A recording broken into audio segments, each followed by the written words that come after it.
नमस्कार मेरे प्यारे सभी स्टूडेंट्स को जय हिंद। तो बच्चों, आज हम आप लोगों के लिए एक बहुत ही अच्छी स्कॉलरशिप लाए हैं, अलस्टॉम इंडिया स्कॉलरशिप 2024-25। बच्चों, आपको इस स्कॉलरशिप में ओनली अप्लाई करना है और यहाँ पर ना आपका कोई एग्ज़ाम होगा, ना ही आपसे कोई भी फॉर्म फीस का चार्ज लगेगा। तो आप सभी लोगों को इस स्कॉलरशिप को 100% अप्लाई करना चाहिए। अगर आप लोग इस स्कॉलरशिप के जितने भी आपकी एलिजिबिलिटी हो, आप सभी एलिजिबिलिटी आपके पास हैं, तो आप लोग इस स्कॉलरशिप को 100% अप्लाई करना है, क्योंकि यहाँ पर आपका कोई भी ना तो एग्ज़ाम होगा, ना ही आपका कोई भी फॉर्म चार्ज कटेगा। तो आपके पास क्या क्या यहाँ पर एलिजिबिलिटी होनी चाहिए, कौन कौन से आप स्टेट से हो तब आप फॉर्म को फिल कर पाएंगे, क्या आपकी फैमिली इनकम होनी चाहिए, ये आपके हम सारे डाउट क्लियर कर देंगे। अगर बच्चों आप लोग क्लास 12 पास आउट हो तभी आप स्कॉलरशिप को अप्लाई कर पाएंगे। अगर बच्चों आप लोगों ने इस स्कॉलरशिप को यहाँ पर क्वालिफाई कर लिया तो आप सभी लोगों को 75,000 स्कॉलरशिप आपके बैंक अकाउंट में शेयर की जाएगी। बहुत ही बच्चों बेहतरीन स्कॉलरशिप है। आप सभी लोग इस स्कॉलरशिप को 100% भरना है। क्या क्या इसकी क्राइटेरिया होंगी, कैसे आपको अप्लाई करना होगा, ये हम सारी बातें अभी एक ही वीडियो में क्लियर करने वाले हैं। तो बच्चों, यहाँ पर जो हमारा स्कॉलरशिप का फेज़ है, ये हमारा फेज़ 3 है। इससे पहले बच्चों फेज़ 1 एंड फेज़ 2 हो चुका है, जिसमें बहुत से बच्चों को स्कॉलरशिप ये मिल चुकी है। तो आप सभी लोग स्कॉलरशिप को 100% भरना है। तो बच्चों, यहाँ पर सबसे पहले हम लोग बात कर लेते हैं कि अलस्टॉम इंडिया स्कॉलरशिप ये क्या है। तो बच्चों, सबसे पहले यहाँ पर आपको मिलेगा यहाँ पर इसके कार्यक्रम के बारे में। तो बच्चों, जो अलस्टॉम इंडिया स्कॉलरशिप है, ये बच्चों उन बच्चों को दी जाती है जिनकी बच्चों फैमिली जो इनकम है कम होती है, वो लोग आगे की पढ़ाई नहीं कर पाते हैं। तो ये देखते हुए बहुत सी ऐसी कंपनी होती हैं जो आप लोगों को आपकी हेल्प करने के लिए हमेशा आगे आती हैं। तो ऐसी एक कोई कंपनी है ये अलस्टॉम इंडिया स्कॉलरशिप। बच्चों काफ़ी बढ़िया है। तो बच्चों, आप सभी लोग अगर ITI कर रहे हैं, कोई डिप्लोमा कर रहे हैं, या फिर कोई आप स्नातक कर रहे हैं, BA BSc BCom कुछ भी कर रहे हैं, या फिर आप यहाँ स्टेम पेशेवर मतलब कि आप बिजनेस की स्टडी कोई भी कर रहे हैं, तो आप लोग इस स्कॉलरशिप को 100% अप्लाई कर सकते हैं। यहाँ पर बच्चों आपको 75 रुपये तक का स्कॉलरशिप आपको प्रदान किया जाएगा। ठीक है। इसके बाद बच्चों यहाँ पर आप देख लेते हैं अलस्टॉम इंडिया स्कॉलरशिप के बारे में। तो यहाँ पर देखो बच्चों लिखा है, भारत में अग्रणी बहुराष्ट्रीय संधारणीय गतिशीलता प्रदाता के रूप में अलस्टॉम इंडिया विविध ग्राहक अवस्थाओं को पूरा करने के लिए व्यापक पोर्टफोलियो पेश करने के लिए समर्पित है, जिसमें लागत कुशल जन बाजार समाधानों को लेकर आधुनिक तकनीकी नव विचार शामिल हैं। देश के रेल क्रांति को आगे बढ़ाने के लिए जाना जाने वाला अलस्टॉम भारत के माल एवं यात्री परिवहन को आगे बढ़ाने के लिए रणनीतिक भागीरथी है। मतलब कि सेम वही बात है। ये जो अलस्टॉम इंडिया है, ये कंपनी कोई है जो कि हमें जो स्टूडेंट्स हैं जो पढ़ते लिखते हैं उनमें कोई इतना फाइनेंशियल इशू रहता है, तो उन्हीं को देखते हुए स्कॉलरशिप ये निकालती है।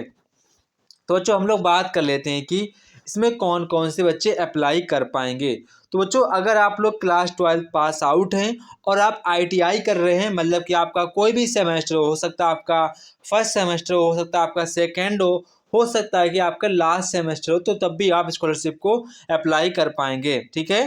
तो बच्चों, यहाँ पर जो आपकी लास्ट डेट होने वाली वो आपकी लास्ट डेट 4 मई 2025 है। अगर आप लोग ITI या फिर कोई डिप्लोमा कर रहे हैं तो भी आप इसको इजीली अप्लाई कर पाएंगे। तो बच्चों हम लोग देख लेते हैं कि आपके पास क्या क्या एलिजिबिलिटी होनी चाहिए, तब आप इसको अप्लाई कर पाएंगे। अगर आप ITI कर भी रहे हैं तो फिर आपके पास क्या क्या डॉक्यूमेंट्स होने चाहिए, क्या क्या आपकी फैमिली इनकम होनी चाहिए, वो सारे डाउट आपको क्लियर करेंगे। तो बच्चों यहाँ पर देखते हैं हम लोग।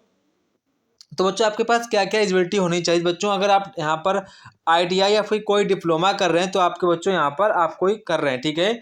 इसके बाद बच्चों अगर आप ITI कर रहे हैं, अगर आप यहाँ पर सेकेंड सेमेस्टर, तो आपके बच्चों यहाँ पर अगर आप इस समय बच्चों सेकेंड सेमेस्टर में पढ़ रहे हैं तो आपके फर्स्ट सेमेस्टर में बच्चों यहाँ पर 60% से बच्चों कम नंबर आपके नहीं होने चाहिए। अगर बच्चों आप लोग फर्स्ट सेमेस्टर में, तो बच्चों आपके क्लास 12 में 60% से ज़्यादा मार्क्स होने चाहिए, तभी आप लोग इस स्कॉलरशिप को यहाँ पर अप्लाई कर पाएंगे। अब बच्चों यहाँ पर हम लोग देखते हैं कि आपकी फैमिली इनकम कितनी हो तभी आप इसको अप्लाई कर पाएंगे। तो बच्चों आपकी जो फैमिली इनकम है 6 लाख से या कम हो या फिर आपकी बराबर होनी चाहिए, मतलब कि 6 लाख रुपए से ज़्यादा आपकी स्कॉलरशिप नहीं होनी चाहिए, तभी आप स्कॉलरशिप को अप्लाई कर पाएंगे। अब बच्चों हम लोग बात कर लेते हैं कि आप लोग किन किन राज्यों के बच्चे इस स्कॉलरशिप को भर पाएंगे, मतलब कि आप किन किन राज्यों में पढ़ाई कर रहे हैं तो भी आप स्कॉलरशिप को भर पाएंगे। अगर आप यहाँ पर गुजरात या आंध्र प्रदेश या बिहार तमिलनाडु में आप किसी भी कॉलेज में पढ़ाई कर रहे हैं, आप वहीं रहकर पढ़ाई कर रहे हैं तो आप इस स्कॉलरशिप को आराम से भर पाएंगे। देखो यहाँ पर साफ साफ लिखा है, यदि छत्रपति कोयम्बटूर तमिलनाडु बिहार आंध्र प्रदेश गुजरात जैसे स्थानों के निर्दिष्ट कॉलेज में अध्ययनरत छात्रों के लिए उपलब्ध है।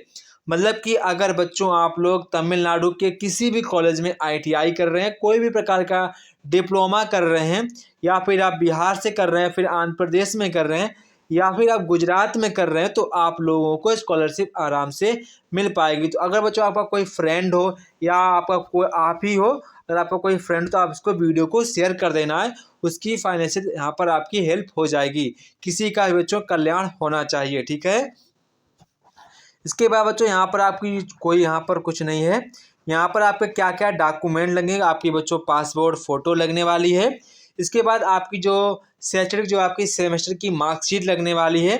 इसके बाद जो आपके सरकार द्वारा जारी पहचान पत्र, आपका आधार कार्ड हो या वोटर ID हो, आपका लाइसेंस हो, आपका पैन कार्ड हो, कुछ भी हो आपका वो चलेगा, ठीक है।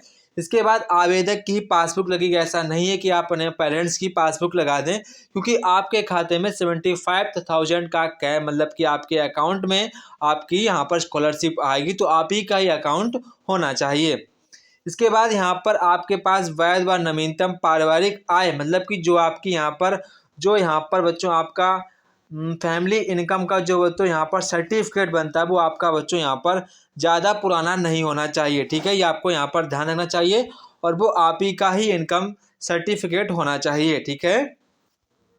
इसके बाद आपको कैसे अप्लाई करना, बहुत ही इजी है बच्चों। आपको करना क्या है, आपको यहाँ पर अप्लाई नाउ दिख रहा है, आपको बताएंगे। आपको सबसे पहले यहाँ पर आवेदन करने के लिए यहाँ पर आपको करना क्या है, बडी फॉर स्टडी पर आपको जो आपकी वेबसाइट है वहाँ पर आपको जाना है। इसके बाद सेम आपके पास यही पेज खुलकर आ जाएगा।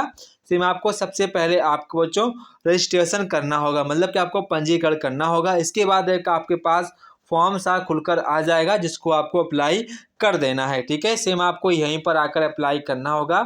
सेम आपके सामने इस प्रकार की साइट यहाँ पर ओपन होगी, आपको यहाँ से अप्लाई कर देना है। अब बच्चों हम लोग बात करते हैं, अगर आप स्नातक कर रहे हैं, मतलब कि आप BA कर रहे हैं, BSc कर रहे हैं, BCom कर रहे हैं, MSc कर रहे हैं, कुछ भी आप कर रहे हैं, तो आप स्कॉलरशिप को आराम से भर पाएंगे। तो बच्चों आपके पास क्या क्या एलिजिबिलिटी होनी चाहिए, तभी आप लोग इसको भर पाएंगे, ठीक है। तो बच्चों यहाँ पर आप देख लेते हैं आप कैसे इसको अप्लाई करेंगे। तो बच्चों यहाँ पर सबसे पहले आपको सेम वही, अगर आप BA कर रहे हैं, BSc कर रहे हैं, BCom कर रहे हैं, कुछ भी आप कर रहे हैं, बस आप यहाँ पर कर रहे होने चाहिए। इसके बाद आपके जो सेमेस्टर में आपका पिछले सेमेस्टर में आपका 60% से कम मार्क्स आपके नहीं होने चाहिए। और आपको जो बच्चों फैमिली इनकम है सेम वही रहने वाली है। आपकी जो फैमिली इनकम है 60 लाख रुपए, मतलब 6 लाख रुपए से ज़्यादा नहीं होनी चाहिए, या फिर उससे कम हो या ज़्यादा नहीं होनी चाहिए। इसके बाद अगर बच्चों आप BSc या BA या BSc या MSc या फिर आप लोग तमिलनाडु या बिहार आंध्र प्रदेश गुजरात के कॉलेजों से कर रहे हैं, तो आप स्कॉलरशिप को इजीली भर पाएंगे। मतलब कि आप लोग इस स्कॉलरशिप को वही बच्चे भर पाएंगे, वो या फिर आप तमिलनाडु या फिर बिहार या फिर आंध्र प्रदेश या फिर गुजरात के कॉलेज में पढ़ रहे हैं, तो वही स्कॉलरशिप को अप्लाई कर पाएंगे। सेम बच्चों यहाँ पर अप्लाई करने की जो प्रोसेस है बिल्कुल सेम है, आपको यहाँ पर डरना नहीं है। अगर आपको कोई भी डाउट लगता हो तो बच्चों आप मुझे कमेंट बॉक्स में कमेंट करके पूछ सकते हैं, ठीक है। यहाँ पर जो आपको सेम वही आपके डॉक्यूमेंट लगेंगे जो आपको मैंने पहले बताए हैं, सेम आपको यहीं पर अप्लाई कर देना है, ठीक है। या फिर आप अप्लाई आगे से बच्चों कर सकते हैं। यहाँ पर देखो लिखा भी है अप्लाई करें, देखो यहाँ पर लिखा है, यहाँ से अप्लाई आप कर सकते हैं। इसके बाद बच्चों यहाँ पर अगर स्टेम के छात्रों के लिए अल-स्टेम इंडिया स्कॉलरशिप 2024-25, तो बच्चों यहाँ पर जो आपकी लास्ट डेट होने वाली वो 4 मई आपकी लास्ट डेट है। तो यहाँ पर आपको लास्ट डेट का भी ध्यान रखना है। सेम लास्ट डेट सभी बिल्कुल सभी में सेम लास्ट डेट है, ठीक है। यहाँ पर आपको ध्यान रखना, देखो सभी में सेम लास्ट डेट 4 मई ही है। तो हम लोग यहाँ पर स्टेम के छात्रों का देख लेते हैं क्या क्या एलिजिबिलिटी का क्राइटेरिया है, तो यहाँ पर सेम वही रहने वाला है। बच्चों यहाँ पर अगर आप लोग स्टेम पढ़ाई क्या होती है, कई बच्चों में डाउट रहेगा कि सर स्टेम क्या होता है। बच्चों ये जो हमारी पढ़ाई होती है बिजनेस स्टडी, जैसे आपकी सीए हो गई है, तो जैसे आपकी यहाँ पर सीए है, जो आपकी एमसीए है, जो आपकी बच्चों ये आपकी बिजनेस स्टडी वाली पढ़ाई होती है। जो भी आपका फ्रेंड कर रहा हो तो आप उसको भेज सकते हैं। जो आपके उसके सेमेस्टर में बच्चों यहाँ पर 60% से कम मार्क्स नहीं होने चाहिए। इसके बाद जो उनकी फैमिली इनकम है वो 6 लाख रुपए से ज़्यादा या ज़्यादा नहीं होनी चाहिए, ठीक है। इसके बाद अगर आपका जो फ्रेंड है, या आप तमिलनाडु के कॉलेज से, या बिहार के कॉलेज से, या फिर आंध्र प्रदेश के कॉलेज से, या फिर आप गुजरात के कॉलेज में एमसीए या सीए की पढ़ाई कर रहे हैं, तो आप लोग इस स्कॉलरशिप को 100% अप्लाई कर पाएंगे। इसके बाद जो यहाँ पर आपके पास क्या क्या डॉक्यूमेंट्स होने चाहिए, सेम आपके वही डॉक्यूमेंट लगे जो आपको मैंने पहले आपको डिटेल से बताएं। सेम आपके यहाँ पर वही डॉक्यूमेंट्स आपसे लगेंगे, ठीक है। आपको कैसे आवेदन करना है, तो बच्चों सबसे पहले आपको फॉर स्टडी के ऑफिशियल वेबसाइट पर जाना है। यहाँ पर आपको देखो लोगो भी आपका इसका दिख रहा है, ये आपका लोगो रहेगा। आपको इसी ऑफिशियल वेबसाइट पर आ जाना है। इसके बाद जो भी आपके पास यहाँ पर क्राइटेरिया हो, आपको उसी के सामने चले जाना है। अगर आपके पास स्टेम है, या फिर या फिर आप स्नातक सामान्य भी, आप बीए बीएससी कर रहे हैं, या फिर आप बच्चों आईटीआई कर रहे हैं, तो बस आपको इसी के ऑफिशियल वेबसाइट पर आ जाना है। यहाँ पर लिखा है अप्लाई नाउ, आपको अप्लाई नाउ पर कर देना है। आपके जैसे कि यहाँ पर मैं अप्लाई के नाउ पर क्लिक करता हूँ, जैसे यहाँ पर मैं क्लिक करूँगा, आपके सामने थोड़ा सा ये वाला आपके सामने इंटरफेस ओपन हो जाएगा। जैसे कि यहाँ पर जो आपसे पूछ रहे हैं कि आपके पास आपका यहाँ पर मोबाइल नंबर, या फिर बच्चों आप ईमेल आईडी से भी इसको लॉगिन कर सकते हैं। अगर आप ईमेल मोबाइल नंबर्स करना चाहें तो आप मोबाइल नंबर्स कर सकते हैं। आप यहाँ पर अपना पासवर्ड जो कुछ बनाएंगे, आपको पासवर्ड यहाँ पर लिखना होगा, ठीक है। अगर आपको ईमेल आईडी का पासवर्ड है तो आप पासवर्ड को यहाँ पर डालकर उसको यहाँ पर लॉगिन कर देंगे, ठीक है बच्चों। इसके बाद जो यहाँ पर जब आपका यहाँ पर फिलअप हो जाएगा, तो यहाँ पर आपको लॉगिन पर क्लिक कर देना है। इसके बाद यहाँ पर आपके सामने एक फॉर्म सा खुलकर आ जाएगा। उसमें आपसे बच्चों यहाँ पर बेसिक डिटेल पूछेंगे। कैसी पूछेंगी? आपसे बेसिक डिटेल पूछेंगे। आपका नाम, father name, mother name, college name, आपका कॉलेज प्लेस पूछा जाएगा, क्योंकि यहाँ पर स्पेसिफिक कॉलेज के बच्चे इसको अप्लाई कर पाएंगे। तो ये थी बच्चों हमारी सारी की सारी डिटेल। आपको A to Z डिटेल समझ में आ गई होंगी। अगर आपका फिर भी अभी कोई डाउट बचता है तो बच्चों आप मुझसे कमेंट बॉक्स में कमेंट करके पूछ सकते हैं। जय हिंद बच्चों, फिर मिलते हैं अपने नेक्स्ट वीडियो में। तब तक की बच्चों सभी बच्चों को जय हिंद। अगर बच्चों आपका कोई फ्रेंड हो या आप हो, उसको वीडियो को शेयर करना है ताकि वो इस स्कॉलरशिप को आराम से इजीली पा सके। जय हिंद बच्चों, फिर मिलते हैं अपने नेक्स्ट वीडियो में।